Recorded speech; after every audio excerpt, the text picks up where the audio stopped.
আসসালামু আলাইকুম। নিরাময় হোমিও ইউটিউব চ্যানেলে স্বাগতম। আর আমি ডাক্তার এম পারভেজ আছি আপনাদের সাথে। আজকে পুনরায় হাজির হয়েছি নতুন একটি ভিডিও নিয়ে, নতুন একটি বিষয় নিয়ে। দর্শক, আপনার কোমরের ব্যথাটা কি সত্যিই সাধারণ ব্যথা, নাকি এটা আপনার শরীরের একটি বিপদ সংকেত? খুব মনোযোগ দিয়ে শুনুন, কারণ আজকের ভিডিওটি শুধু ব্যথার ভিডিও নয়। আজকের ভিডিও এমন কিছু তথ্য নিয়ে যেটা না জানার কারণে হাজার হাজার মানুষ বছরের পর বছর ভুল চিকিৎসা নিচ্ছেন।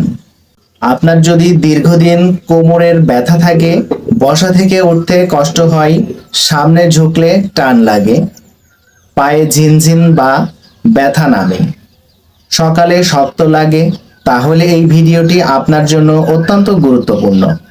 আজ আমি একজন চিকিৎসক হিসেবে আপনাদের পরিষ্কার বলবো, কোমরের ব্যথা আসলে কেন হয়, কোন ব্যথা বিপজ্জনক, ডিস্ক সমস্যা কিভাবে শুরু হয়, মানুষ কোন ভুলে ব্যথাকে স্থায়ী করে ফেলে, এবং হোমিওপ্যাথিতে গুরুত্বপূর্ণ কিছু কার্যকর ওষুধ, ডোজ ও ব্যবহারের নিয়ম।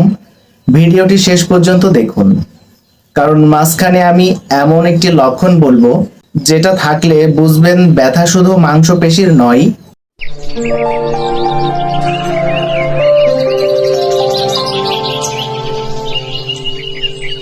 দর্শক, কোমরের ব্যথা আসলে কি?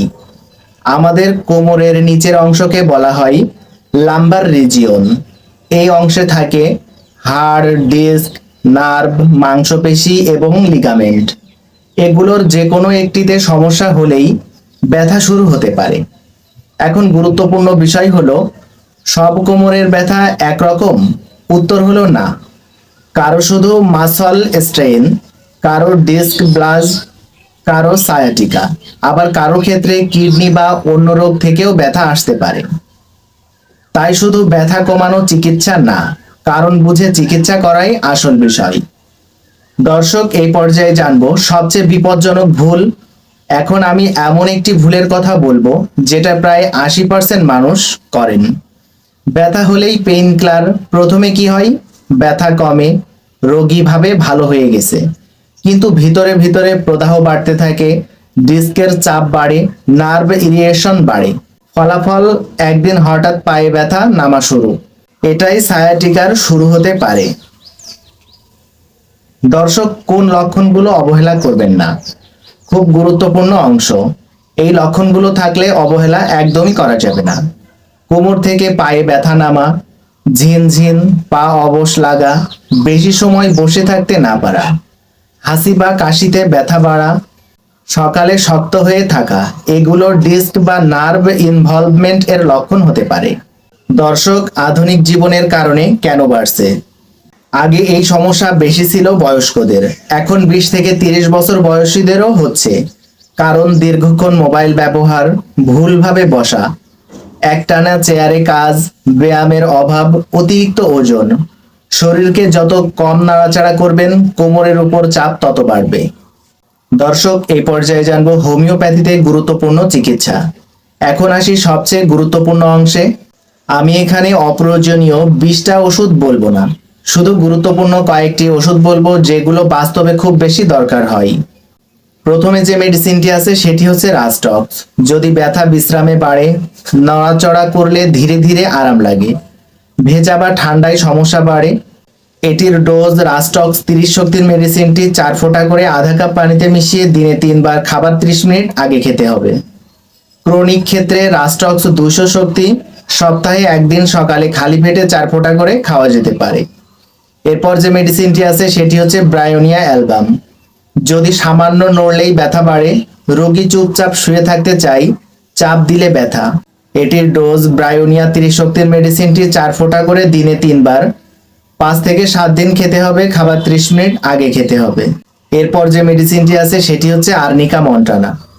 যদি ভারী কাজের পর ব্যথা, পড়ে যাওয়া বা আঘাতের পর ব্যথা, কোমর ভাঙা ভাঙা লাগে, এটির ডোজ আর্নিকা 30 শক্তির মেডিসিনটি 4 ফোঁটা করে দিনে 3 বার, সামান্য পানি সহ খেতে হবে, খাবার 30 মিনিট আগে খেতে হবে। এরপর যে মেডিসিনটি আছে সেটি হচ্ছে রুটাজি। লিগামেন্ট স্ট্রেইন বা দীর্ঘদিনের টানের ব্যথায় গুরুত্বপূর্ণ। এটির ডোজ রুঠা 30 শক্তির মেডিসিনটি 4 ফোঁটা করে দিনে 2 বার সামান্য পানি সহ খেতে হবে, খাবার 30 মিনিট আগে খেতে হবে। এরপর যে মেডিসিনটি আছে সেটি হচ্ছে কলোসিন্থ। সায়াটিকা টাইপ পেইন, বিশেষ করে কোমর থেকে পায়ে ব্যথা নামে, চাপ দিলে আরাম লাগে। এটির ডোজ কলোসিন্থ 30 শক্তির মেডিসিনটি 4 ফোঁটা করে দিনে 2 বার সামান্য পানি সহ খাবার 30 মিনিট আগে খেতে হবে। দর্শক, রোগীরা যে ভুলগুলো করেন, শুধু ওষুধ খেলেই হবে না, নরম বিছানায় ঘুমাবেন না, একটানা বসে থাকবেন না, ভারী জিনিস ঝুঁকে তুলবেন না, প্রতিদিন 20 থেকে 30 মিনিট হাঁটুন। মনে রাখবেন, মুভমেন্ট ইজ মেডিসিন। দর্শক, যদি আপনার দীর্ঘদিনের কোমরের ব্যথা, ডিস্ক সমস্যা, সায়াটিকা বা এই ধরনের উপসর্গ থাকে, তাহলে অবহেলা করবেন না। নিরাময় হোমিও চেম্বার থেকে অনলাইনে এবং সরাসরি চেম্বারে রোগীদের চিকিৎসা সেবা দেওয়া হয়। যারা দূরে আছেন তারা আমাদের অফিসিয়াল হোয়াটসঅ্যাপ নাম্বারে যোগাযোগ করতে পারেন। সমস্যার বিবরণ, রিপোর্ট ও প্রয়োজনে MRI বা এক্স-রে এর ছবি পাঠিয়ে পরামর্শ নিতে পারবেন ইনশাল্লাহ। আজকের ভিডিওটা যদি মনোযোগ দিয়ে দেখে থাকেন তাহলে এখন আপনি বুঝতে পারছেন কোমরের ব্যথা সবসময় সাধারণ বিষয় না। এই ভিডিওটা সংরক্ষণ করে রাখুন, কারণ ভবিষ্যতে এই তথ্য আপনার বা আপনার পরিবারের কাজে লাগতে পারে।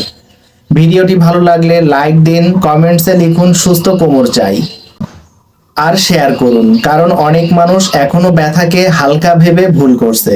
আর এমন তথ্যবহুল চিকিৎসা বিষয়ক ভিডিও পেতে নিরাময় হোমিও চেম্বার চ্যানেলটি সাবস্ক্রাইব করুন।